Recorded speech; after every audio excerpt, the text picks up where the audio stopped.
Alright, we're playing Legend of Zelda Majora's Mask.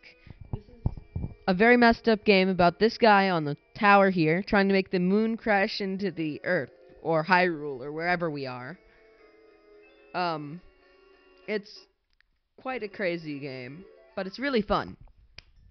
We've already started a file, and it should start from the very beginning of the game. I'm sorry we're going to have to spare you the big cutscene at the beginning, and we'll just tell you what has happened so far.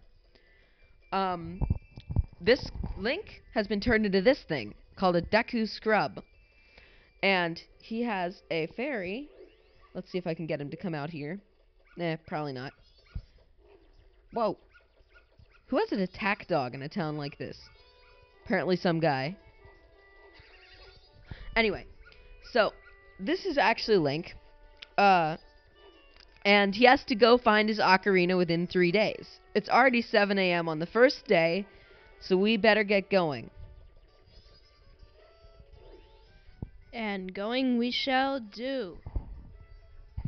Here's our fairy. And... It's named Tattle. Right. I know nothing about this game. Yeah. I don't even know what went on in the beginning. Like, some thing came up to us and took our ocarina, and then some stalker dude, like... I got nothing.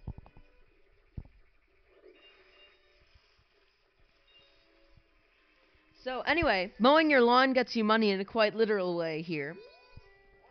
Remember, kids? If you have any bushes in your backyard, grab a sword and chop them up. You might find some green emerald things called rupees. This guy is the equivalent of the man who lives in his mother's house at age 35. He is not grown up. This guy is so terrifying. Never let him near you. He will molest you. He will do strange things to your behind.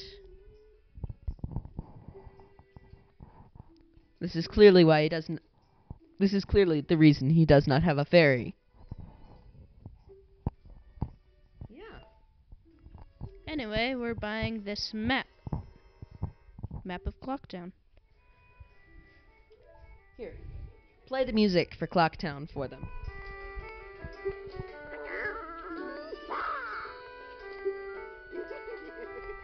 I don't really know how well you guys can hear the music, but, it seems like this game has pretty good music. Yeah. I'm afraid we can't record in very high quality, but... So there might be some kind of strange pixelation going on. Yeah. Oh, I see. It's spelled T-A-T-L. That's funny. It's clearly a clever pun on the part of the game makers. I have no idea how that's a pun on the game makers. No, they made the pun. Whatever. It's so clever. Don't you get it? It means tattle. Like he's gonna tattle on people. Oh. I'll just shut up. That's probably the best idea I've had all day. I mean, I get you what you're saying, but I just... Yeah. Anyway, there are 5 areas of Clocktown. Right now I'm headed towards the Laundry Pool, which is basically just a little lake, with a bridge over it, which is technically still inside the town. But it's very important for some reason. Right? It's important for this reason. As Deku Link, you can bounce on the water 5 times before drowning. If you drown, it is not the end of the world. You end up back on the platform where you started. There are several ways to exploit this throughout the game, and you can generally have a lot of fun by skipping entire water areas this way. Because if you go into the water right by the base of a platform, it'll just sit you on that platform when you're finished.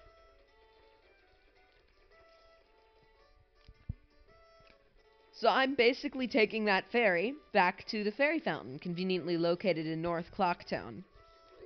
Clocktown has 5 sections: Laundry Pool, West Clocktown, South, North, and East Clocktown.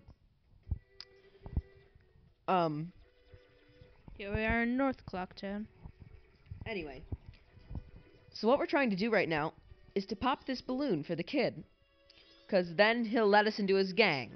So we need to find a way to pop a balloon from a distance. And the answer to that Is in here. You don't need to worry, Ben.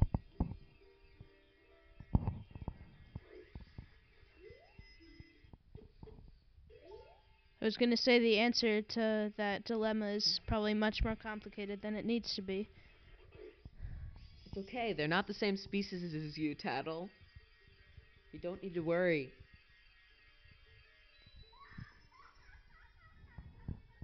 The Great Fairy is such a slut.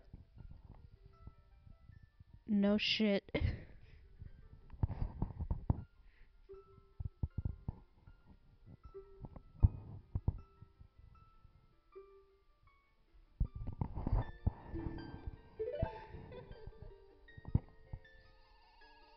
She also has pointy boobs.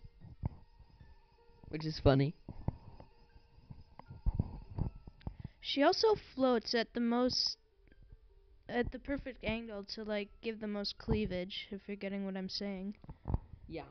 So, don't let her near you either. I seriously want to see Tingle and the Great Fairy get together at the end of the game. A fairy will come to him eventually. Hope it's the Great Fairy. Anyway, now we can shoot bubbles using magic power. And it's basically like using a bow and arrow, only it doesn't run on arrows. Who made this game? Japanese people. Japanese pervs.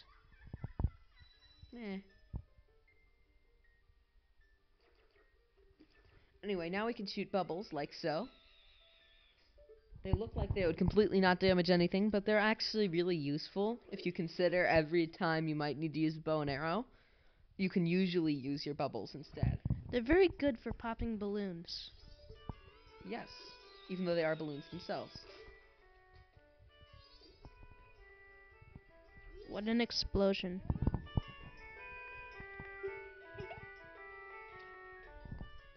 This observatory is important because unless you're in the observatory, an important event doesn't happen. We have to jump through a few hoops to get this code of his. Line up. Oh boy. Fail. I think that's number 3. Well, there's one. Yeah, you have to catch them. Oh, you have to catch them? Gotcha. 1 down, 4 left. They're all over the place. They're pretty easy to find, honestly. I believe there's one back here. Yep. There's the red one. But once you know where they are, it's an incredibly easy task to find all of them. The only issue is sometimes they run right to next to these gates, where if you run at them, you'll go into the next area. Other places there are guards. This guy actually guards this alley. He's not part of the people we're looking for. Remember the cuckoos from the Ocarina of Time? Whoa, that is a very strong cuckoo. Steroids, jeez. Uh-oh. Don't want to scare him into this guarded passage. But seriously, I suck at catching these guys. However, I can find them fairly easily, which saves a lot of trouble. I believe there's one up here. Yeah, there he is. Got you now, little boy. This might be my record time for doing this, by the way. Normally it's the middle of the night by the time I'm finished. Yeah, that's an okay plan to get to West Clocktown quickly. Anyway. Lag. The lag is surprisingly good, considering we're using HyperCam 2, as you can clearly see. Anyway, this is it for our first video. Thanks for watching. We'll see you next time.